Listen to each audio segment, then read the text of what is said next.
Hi, and welcome back here with another Bible backdrop. Today we are digging into the death of Jesus.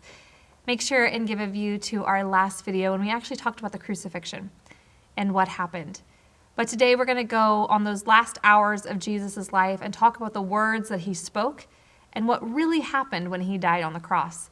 If you want to follow along in the scriptures with us, we'll be going through Matthew 27, verses 45 through 56, Mark 15, verses 33 through 41, Luke 23, verses 32 through 49, and John 19, verses 25 through 37. Now, I read something over you in the last one that basically described how he was actually crucified on the cross. But as we start this one, I want you to understand truly the agony that Jesus was going on in his body through this time. As we talked about last time, as his hands were nailed to the cross, and then his feet were nailed and it was moved into the position it was supposed to be in, we have to understand he would slowly sag down more on the weight on the nails and the wrists, and fiery pain would shoot along his fingers and up his arms that would explode within the brain. The nails in the wrists were putting pressure on the median nerves, and as he pushed himself upward to avoid the stretching torment, he would place full weight on the nails within his feet. Again, a searing agony as the nail would be tearing through the nerves between the metatarsal bones of his feet. But as his arms fatigued from being outstretched, cramping would go through the muscles, knotting them, and a relentless throbbing pain would ensue. With these cramps comes the inability to push himself upward to get breath in his lungs. Air can be drawn into the lungs, but not exhaled. Jesus fights to raise himself in order to get even one small breath. Finally, carbon dioxide would build up in the lungs and in the bloodstream, and the cramps would partially subside, but spasmodically he would be able to push himself upward to exhale and bring in life-giving oxygen. But as he went through 3 hours of this limitless pain, cycles of twisting his body, joint rendering cramps, intermittent partial asphyxiation, searing pain as tissue is torn from his lacerated back as he moves up and down on the cross, and the rough timber hitting him at a place that was already beat. Then another agony will begin to develop, crushing pain deep in the chest as the pericardium slowly fills with serum and begins to compress his heart. And as we understand that true pain that he was going through, that's the physical. But what about the spiritual, the mental, the things that were going on within him during that time? And I believe that if we understand the 7 phrases that Jesus said on the cross, we can understand what was truly going on within his mind and his heart. Why? Because when we understand what was truly going on, we have to know that every statement took such power because he had lack of oxygen. Everything had purpose and intention for what he said. It meant something for us to know because it took so much pain, so much effort, so much work for him to even say it on the cross. One of the first things he says in Luke 23, verse 34 is, "Father, forgive them, for they do not know what they are doing." And I love this because he was praying for the people that were hurting him, praying for the legionnaire that stood right next to him as he nailed his hands and his feet to that cross. He was forgiving him, forgiving them, forgiving us for his last breath on hanging on that cross. As they gambled over his clothes and stood beneath him, he was forgiving him. And I love that. I love that Jesus made an effort to say, "Lord, forgive them." The second phrase he says is, my God, why have you forsaken me?" And this is one with speculation. We go, man, did he really feel like God had forsaken him in that moment? It's Matthew 27, verse 46. But I need you to understand something. In Aramaic, as Jesus would have said this in his native tongue, he would say, "Eli, Eli, lama sabachthani." Lord, my God, why have you forsaken me? In Psalm 22, written by David, we see it open up with, my God, why have you forsaken me?" And I love this because many people believe that he was actually saying in his mind Psalm 22. And he was repeating it. And the only reason we know that is because he simply said the beginning line of Psalm 22. But let me read a little bit of Psalm 22 for you. My God, why have you forsaken me? Why are you so far from saving me, so far from my cries of anguish? My God, I cry out by day, but you do not answer, by night, but I find no rest. Yet you are enthroned as the Holy One. You are the one Israel praises. In you, our ancestors put their trust. They trusted you, and you delivered them. To you, they cried out and were saved. In you, they trusted and were not to put to shame. But I am a worm and not a man, scorned by everyone, despised by the people. All who see me mock me. They hurl insults, shaking their heads. He trusts in the Lord, they say. Let the Lord rescue him. Let him deliver him, since he delights in him. Yet you brought me out of the womb. You made me trust in you, even at my mother's breast. From birth I was cast on you. From my mother's womb you have been my God. Do not be far from me, for trouble is near, and there is no one to help. All the rich of the earth will feast and worship. All who go down to the dust will kneel before him. Those who cannot keep themselves alive, posterity will serve him. Future generations will be told about the Lord. They will proclaim his righteousness, declaring to people yet unborn, he has done it. What has he done? He died on the cross for our sins. And many people think as he cried out, Eli, Eli, lama sabachthani, that he was crying out this Psalms 22, going, and all this has come to pass. I'm doing it. It has done. It's also believed that as he said this, that there's a dreaded separation between him and God. As Jesus took on the sins of the world, he could no longer be directly connected with God. Until that death happened, there was a separation. A man, could you imagine the emotional turmoil as he feels so far away from God? Jesus has never known separation from God, but this would be the one moment as he bore the sins of the entire world, of what was and what was to come, that he would be separated from God. Eli, Eli, lama sabachthani. Many people thought he was crying out for Elijah as he said, Eli, Eli. But you and I know something different. Psalm 22. And feeling that separation, that dreaded separation, that ultimate torture that Jesus had to go through wasn't what went through his hands, it wasn't what went through his feet, it was being separated from his God. The third line that he says, today you will be with me in paradise, as he looks over at the other man who's crucified beside him because of what he did. He was a criminal. This is Luke 23, verses 43. And I love this because not only did he forgive the people that were actually hurting him, but he forgave the criminal next to him. This is the man that cursed Jesus at first. And now Jesus is making it known that this dying criminal will be with him in heaven. And I love that in his last moments, his last breath, he is taking in those that many feel like shouldn't even have the right to be with Jesus in heaven, but Jesus sees them for who they are and loves them in the midst of it. The fourth line is, women, behold your son. Tells John, behold your mother. John 19:26, and I love this too. You see, his mind was still on others, even through the excruciating pain. I can only imagine if I was on a cross, I think it would be on my own pain.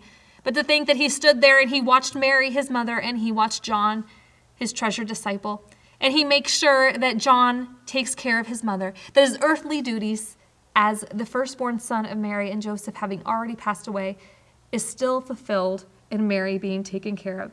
And I love that, because he did have other brothers that could have taken care of Mary, but the other brothers at this moment in time do not believe that Jesus is the Messiah.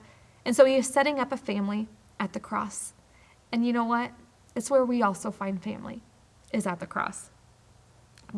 The fifth one is, I thirst. Very simple. And we see that in John 19, verse 28.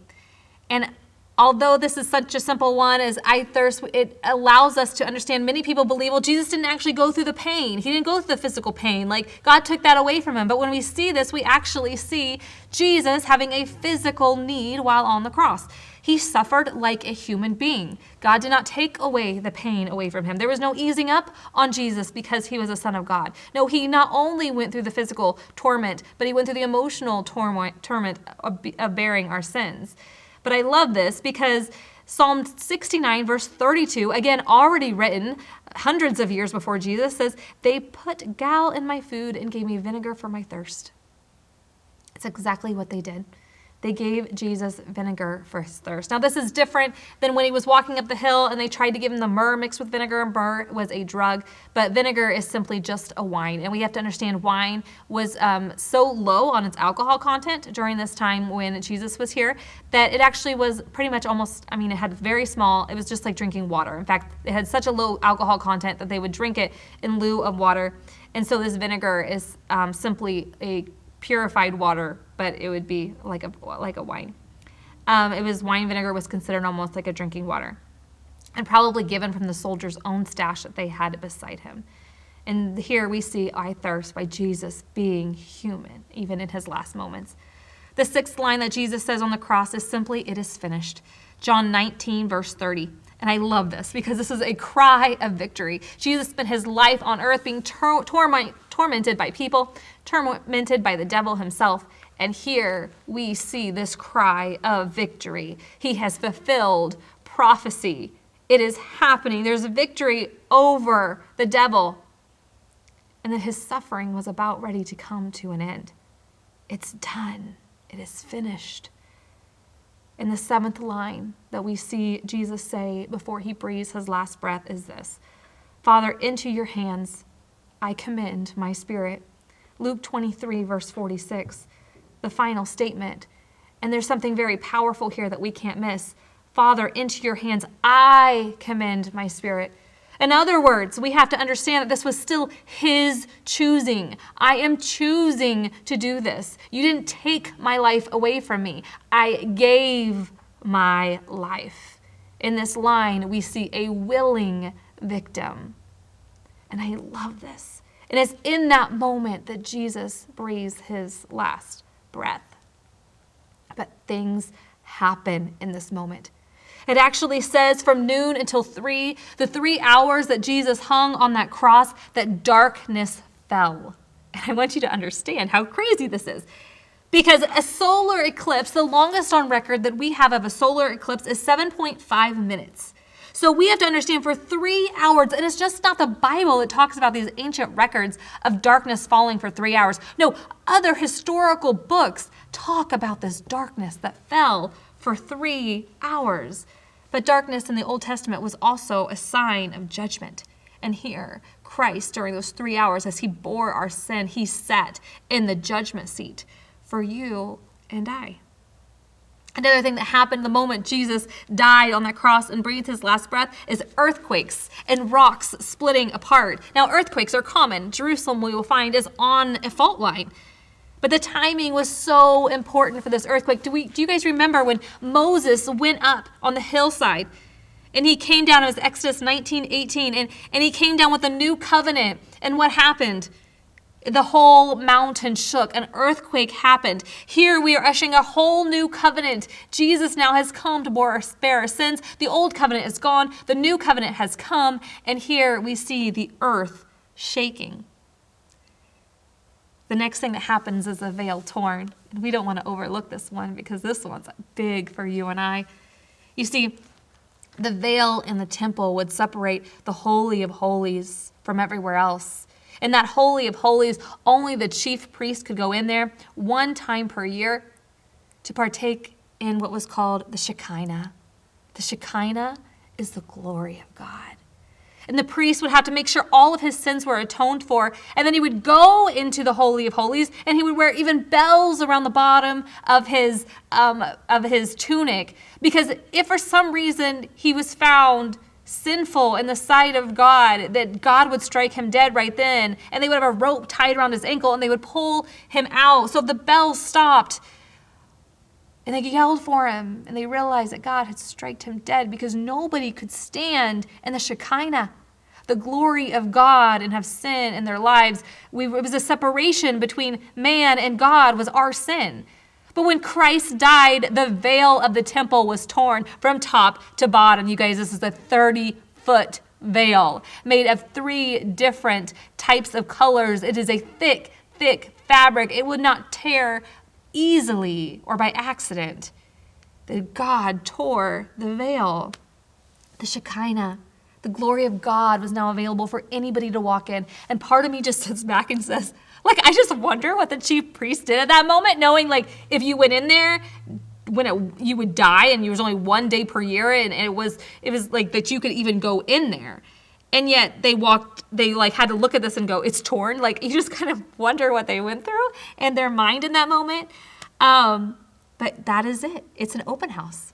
God was saying from now on, Jesus paid the price. My Shekinah, my glory is now for every single person to experience. And anyone can come into the presence of God, including you and I today.